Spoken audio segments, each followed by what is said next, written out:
Lengua di gato. Hi guys! For today's video, magbe-bake po ako ng lengua di gato. Super sarap nito guys.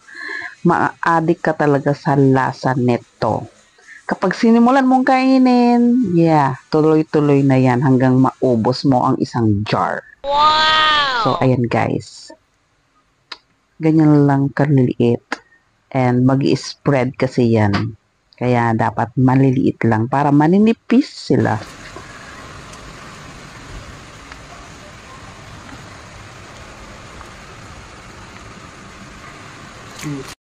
Ito yung the best part guys. Ang saya kaya magganto.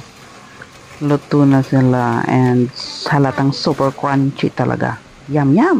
Medyo mabusisi ang paggawa nito guys, pero worth it naman. Super sarap talaga, legit. Next is ilalagay ko na dito sa aking jar.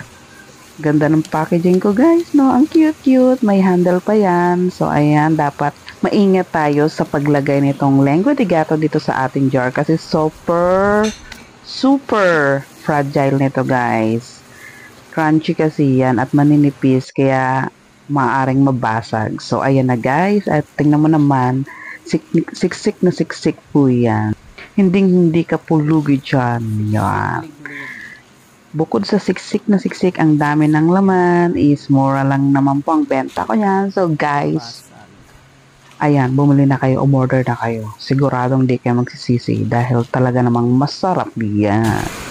Dagdagan pa natin hanggat masya.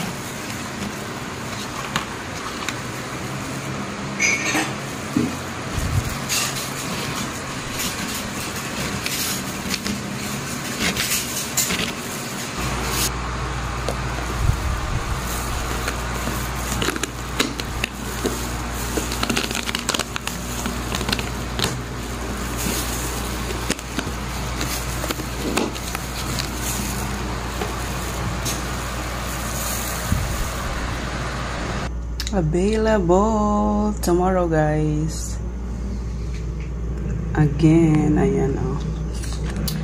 Lengua di gato.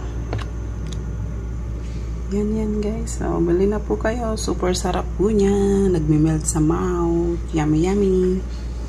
Bye bye.